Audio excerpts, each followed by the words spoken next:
Hello শিক্ষার্থীরা, কেমন আছো সবাই? আশা করি সবাই ভালো আছে। মহান সৃষ্টিকর্তার কাছে সবার সুস্বাস্থ্য কামনা করি। প্রত্যেকের জন্য দোয়া করবে যেন এই মহামারীতে সবাই যেন ভালো থাকি। আজ আমরা মহাকর্ষ ও বিকর্ষ অধ্যায়ের মুক্তিবেগ নিয়ে আলোচনা করব। আমাদের আজকের আলোচ্য বিষয় বা পঠিত বিষয় হচ্ছে মুক্তিবেগ।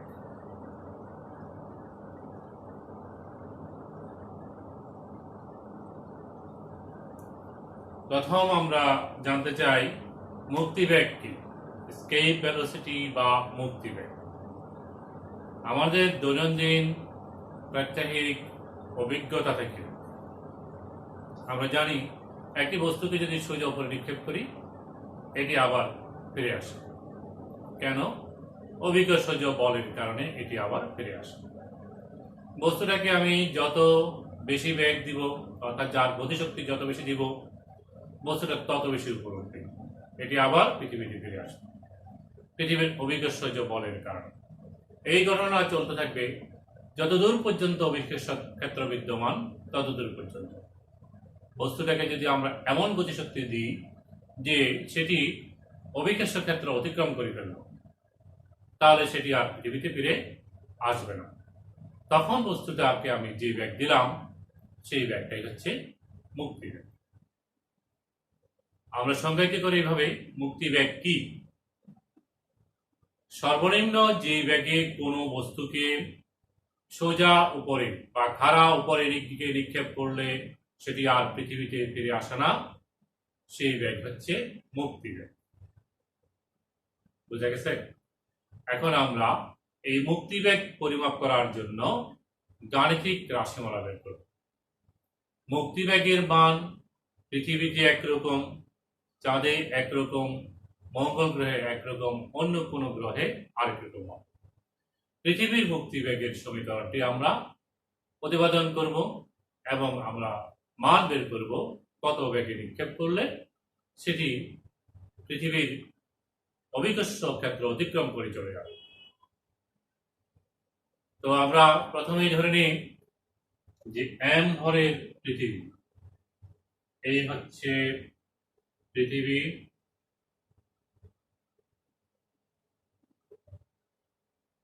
যার ভর হচ্ছে এম, কেন্দ্র হচ্ছে ও, ব্যাসার্ধ হচ্ছে আর।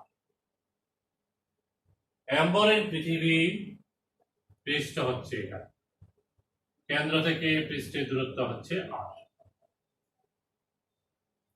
এখন একটা বস্তুকে আমরা এখান থেকে সোজা উপরের দিকে নিক্ষেপ করব। কতটুকু নিব? অসীম দূর পর্যন্ত। এমন ভাবে বস্তুটাকে নিক্ষেপ করব, এমন বেগে নিক্ষেপ করব সেটি যেন অসীমে চলে যায়। যদি অসীমে যায়, ন্যূনতম যে বেগ দিব সেই বেগে যদি অসীমে চলে যায়, তখন এই বেগ, যে বেগে আমরা দিলাম, নিক্ষেপ করলাম, সেটাকে আমরা বলি মুক্তিবেগ। সেটি হচ্ছে মুক্তিবেগ। এখন এই মুক্তিবেগের হিসাব করব আমরা বস্তুকে যখন গতিশক্তি প্রদান করা হয়, গতিশীল করা হয়, অর্থাৎ তখন গতিশক্তি প্রাপ্ত হয়। গতিশক্তি বা শক্তির পরিমাপ করি আমরা কৃতকাজ থেকে। এখন পৃথিবীর পৃষ্ঠ থেকে অসীমে যেতে যে পরিমাণ কাজ হবে সেই কাজ পরিমাপ করব। এই কৃতকাজের পরিমাণ হচ্ছে ভি বেগ প্রাপ্ত, অর্থাৎ মুক্তিবেগ প্রাপ্ত একটা বস্তুর এম ভরের বস্তুর গতিশক্তির সমান হবে।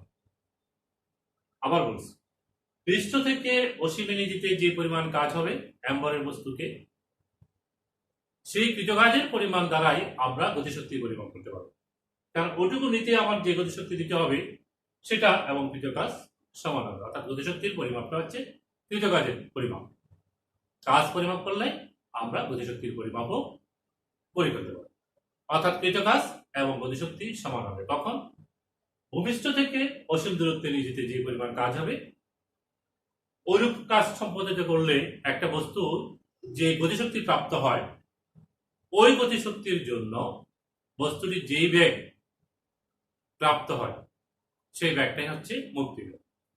তাহলে আমরা পৃথিবীর পৃষ্ঠ থেকে m ভরের একটি বস্তুকে মনে করলাম এখানে রাখা।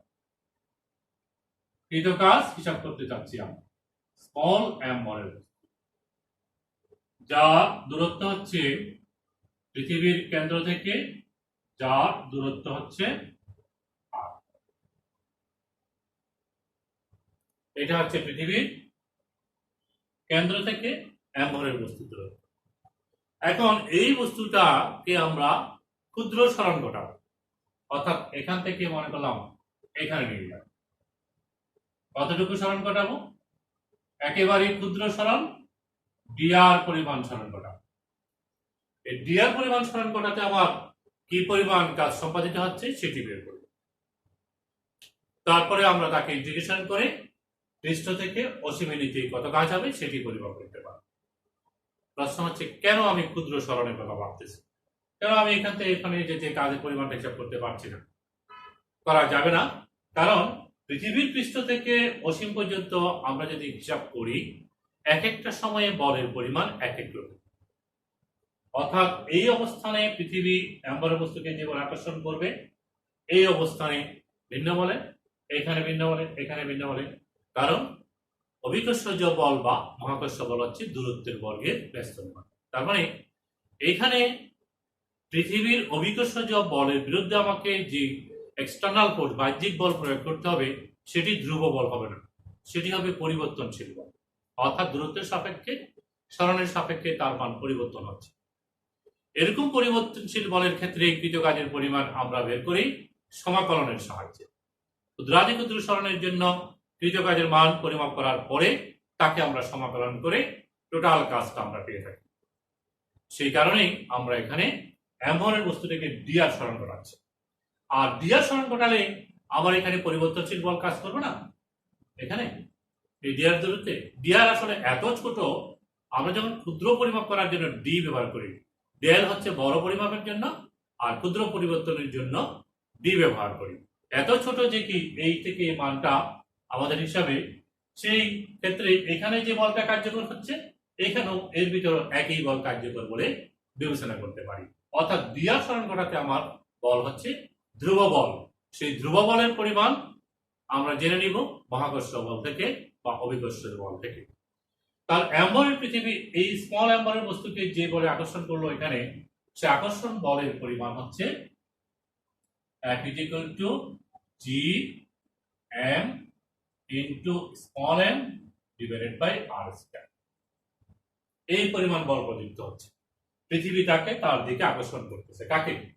m ভরের বস্তুকে পৃথিবী এই দিকে আকর্ষণ। এখন এই আকর্ষণ বলের বিপরীত দিকে আমাকে বল প্রয়োগ করতে হবে, বাহ্যিক বল প্রয়োগ করতে হবে। আকর্ষণ বল ঋণাত্মক, আর বিপরীত দিকে আমি বল প্রয়োগ করতেছি, সেই বলটা এটা সমান এবং বিপরীত হবে, অর্থাৎ ধনাত্মক। তার মানে আমরা যে বল প্রযুক্ত করব সেই বলের পরিমাণ হচ্ছে G mm divided by r square। তাহলে এই dr সরণ ঘটাতে এমন বস্তুকে এখান থেকে এখানে নিতে, এই অবস্থান থেকে এই অবস্থান নিতে কৃতকাজের পরিমাণ dw হচ্ছে বল এবং সরণের ডট গুণ।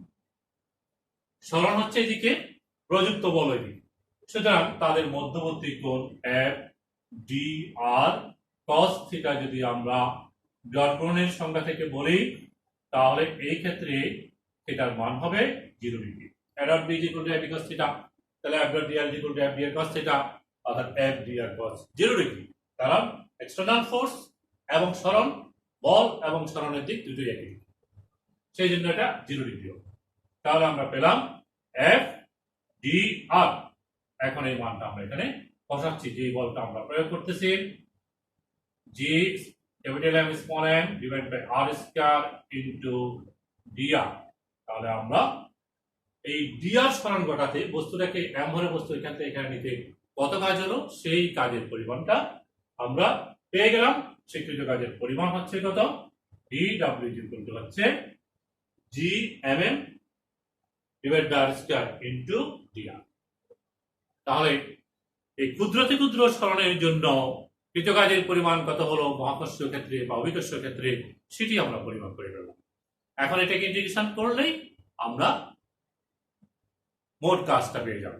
এখন ইন্টিগ্রেশন যে করব, কাজ হিসাব করব, সেই কাজটা কোথায় থেকে কোথায় নিয়ে যাব, সেটি হচ্ছে আমার ইন্টিগ্রেশনের সীমা। পৃথিবীর পৃষ্ঠ থেকে আমরা অসীমে নিয়ে যাব, বস্তু কোথায় নিব, এই বস্তুটা হচ্ছে এখানে আছে, পৃথিবীর পৃষ্ঠ থেকে অসীমে নিয়ে যাব। পৃথিবীর পৃষ্ঠের অবস্থান হচ্ছে কেন্দ্র থেকে আর দূরত্ব, এই দূরত্বটা হচ্ছে আর। তাহলে আমরা সমাকলন যখন করব তখন আমরা আর এর সীমাটা লিখব, অর্থাৎ এই আর এর সীমাটা, দূরত্ব আর এর সীমাটা আমরা লিখব ক্যাপিটাল আর থেকে ইনফিনিটি। তাহলে এই সমীকরণকে আমরা সমাকলন করলে, এই সমীকরণকে যদি ইন্টিগ্রেশন করি তাহলে আমরা পাই ইন্টিগ্রেশন dw সমান w, আর এখানে জি এম স্মল এম এগুলো সমাকলনের বাইরে চলে আসবে। সমাকলনে কি বাইরে চলে আসবে, কেন বাইরে আসবে সমাকলনের? কারণ এই জি এম স্মল এম পৃথিবীর ভর এবং বস্তুর ভর, মহাকর্ষীয় ধ্রুবক, এগুলো ধ্রুব রাশি। এখন আমরা এখানে লিমিট বসাবো এবং আমাদের বাকি রাশিগুলো, চলরাশিগুলো বসাচ্ছি। এই চলরাশি হচ্ছে আর, আর এর অবস্থান কত, আর থেকে ক্যাপিটাল আর থেকে ইনফিনিটি আর রাশি। আমাদের প্রায় কাজ শেষ। এবার দেখো জিএমএম, এটাকে আমরা লিখব ইন্টিগ্রেশন করলে -1/r, এটা তোমরা জানো। কিভাবে জানো এটা? এটি সমাকলনের বিধি থেকে আমরা জানি integration x to the power m dx is equal to x to the power m plus 1 divided by m plus 1, এই সূত্রটি আমরা এখানে প্রয়োগ করলাম। প্রয়োগ করার পরে এটা পেলাম এবং আমাদের সমাকলনের বিধি অনুযায়ী আমরা বাম পাশে এই ডান পাশের এই ব্র্যাকেটের নিচে নিম্ন সীমা, উপরে আমরা ঊর্ধ্ব সীমা বসাবো। তারপরে আমরা মান বসাবো, জিএমএম থাকলো এখানে মাইনাস, আর এর জায়গায় ইনফিনিটি আপার লিমিট, বিয়োগ, এখানে একটা বিয়োগ আছে, বিয়োগ চিহ্ন আছে, মাইনাস ওয়ান আছে, প্লাস 1/r এর জায়গা হবে ক্যাপিটাল। এইটা বুঝা গেছে তো? তাহলে দেখো আমরা এখানে কি জি এম এম, এটা কথা হবে 0 আর এটা হচ্ছে 1/r, 1/infinity মানে কত, 0। তাহলে আমরা এখানে পাচ্ছি কৃত কাজের পরিমাণ w equal to GMM divided by r। এটা কি পেলাম আমরা? এটি হচ্ছে স্মল এম ভরের বস্তুকে পৃথিবীর পৃষ্ঠ থেকে অসীমে নিয়ে যেতে যে পরিমাণ কাজ করতে হবে, সেই সম্পাদিত কাজের পরিমাণ বা রাশিমালা আমরা হিসাব করব। এক ভরের বস্তুকে যদি আমরা পৃথিবীর পৃষ্ঠ থেকে অসীমে নিয়ে যাই তাহলে তাকে যে গতিশক্তি দিতে হবে সেই গতিশক্তি হচ্ছে কৃত কাজের সমান। যদি বস্তুটাকে এম ভরের বস্তুটিকে পৃথিবীর পৃষ্ঠ থেকে অসীমে নিয়ে যেতে যেই ব্যাগ দিব সেই ব্যাগ তথা মুক্তি ব্যাগ যদি ভিই হয় তাহলে যে গতিশক্তি প্রাপ্ত হবে সেই গতিশক্তির পরিমাণ হবে হাফ এম ভিই স্কয়ার, এবং আমাদের বর্ণনা অনুসারে এই গতিশক্তি এবং কৃত কাজ পরস্পর সমান হবে। তাহলে আমরা লিখব হাফ এম ভিই স্কয়ার সমান হচ্ছে G M M divided by R, capital M into small M, মনে রাখতে হবে এটা। এখান থেকে আমরা পাই ভিই সমান হচ্ছে 2 GM divided by R root. এই হচ্ছে আমার মুক্তিবেগের সমীকরণ পেয়ে গেলাম, যাতে আমরা মুক্তিবেগ পরিমাপ করতে পারবো। এখানে দেখো পৃথিবীর জন্য মানগুলো ধ্রুবক, এটি হচ্ছে মহাকর্ষীয় ধ্রুবক 6.673 into 10 to the power minus 11 newton per KG, newton metre square per kilogram square. আর এম হচ্ছে পৃথিবীর ভর 6 into 10 to the power 24 KG, আর হচ্ছে পৃথিবীর ব্যাসার্ধ 6.4 into 10 to the power 6। এই মানগুলো বসিয়ে আমরা মুক্তিবেগের মান নির্ণয় করতে পারি পৃথিবীর জন্য। এখন যদি সেটি পৃথিবী না হয়, অন্য কোনো গ্রহ হয়, মঙ্গল গ্রহ হয়, তারও তাকে আকর্ষণ বল থাকবে। তার জন্য আমরা এই সমীকরণটি অ্যাপ্লাই করতে পারবো।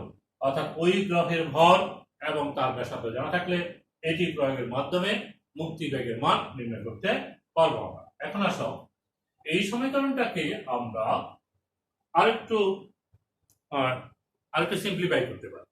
যেমন ধরো এটাকে আমরা এই ভিই যেটা আমরা পেলাম স্টেট ভেলোসিটি, এটাকে আমি এইভাবে লিখতে পারি 2gm r ইন্টু আর ইন্টু আর, আর তো আছে, এই একটা আছে, আর উপরে নিচে গুণ করি, অর্থাৎ আমি লিখতে পারি আর স্কয়ার ইন্টু, এটাকে আমরা লিখতে পারি রুট 2gr।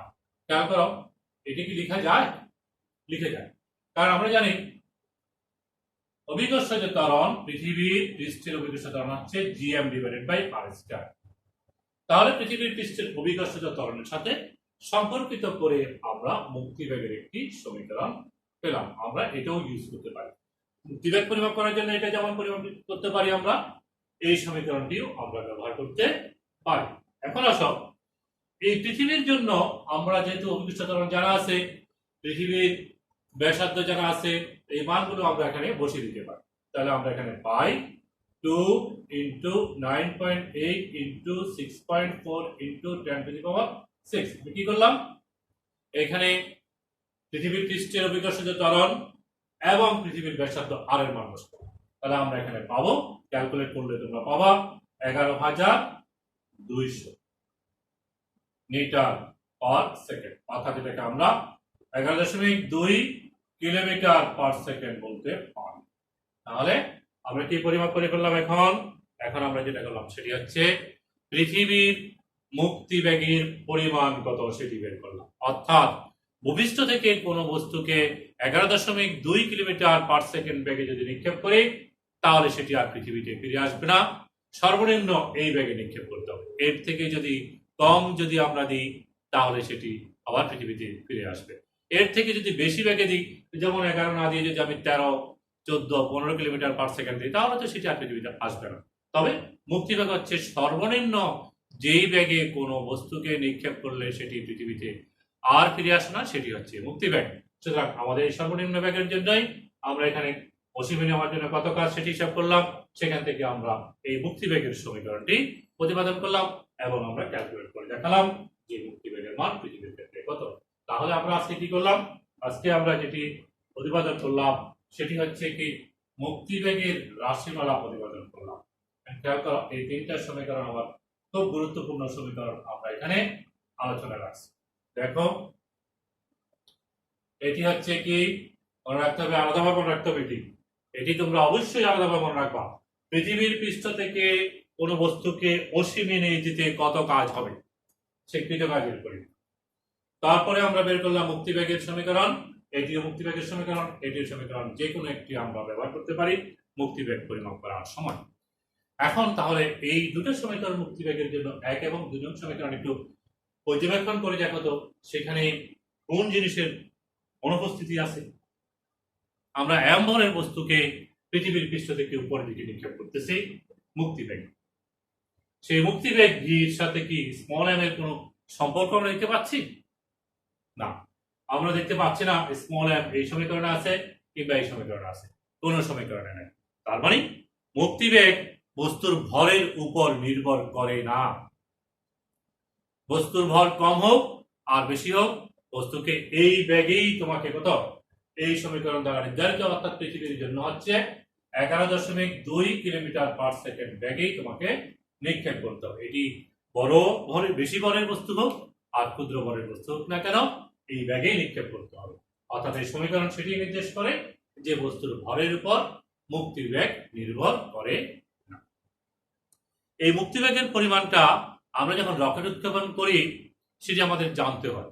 আমরা যদি মঙ্গল গ্রহ থেকে উৎক্ষেপণ করতে চাই, মঙ্গল গ্রহ থেকে স্কেপ করতে চাই, মঙ্গল গ্রহে নেমে আবার সেখান থেকে বেরিয়ে আসতে চাই, আবার যদি আমরা পৃথিবী রেখে কোনো বস্তু রকেট উৎক্ষেপণ করতে চাই, কিংবা যদি আমরা একটা স্যাটেলাইট স্থাপন করতে চাই মহাকাশে, তাহলে আমাদের মুক্তিবেগ হিসাবটি জানতে হবে। আমাকে কত গতিশক্তি প্রদান করতে হবে সেটি আমাদের জন্য খুব গুরুত্বপূর্ণ হয়ে দাঁড়ায় মুক্তিবেগের রাশিমালাটি। তাহলে আজকের ক্লাসে আমরা এই মুক্তিবেগ কাকে বলে, মুক্তিবেগ পরিমাপ করবো কিভাবে, এই বিষয়গুলো আলোচনা করলাম। এটি তোমরা নিশ্চয় অনুধাবন করতে পারছো। তোমাদেরকে আবার বলি, এই ক্লাসগুলি তোমরা ভালোভাবে বুঝে নিবা, বারবার ভিডিওটা দেখবা, দেখে তারপরে নিজে অনুধাবন করে নিবা। এরপর যদি তোমরা ক্লাসটা না বুঝো, ক্লাসের কোনো অংশ না বুঝো, তাহলে তোমরা সরাসরি আমার সাথে যোগাযোগ করবা, ফোনে যোগাযোগ করবা, কিংবা প্রযুক্তির যে কোনো মাধ্যমে তোমরা যোগাযোগ করতে পারো। আমি তোমাদের সমস্যার সমাধান করার চেষ্টা করব। তো এতক্ষণ পর্যন্ত আমার সাথে থাকার জন্য সবাইকে ধন্যবাদ জানিয়ে আজকের ক্লাস এখানেই সমাপ্তি ঘোষণা করছি। আল্লাহ হাফেজ।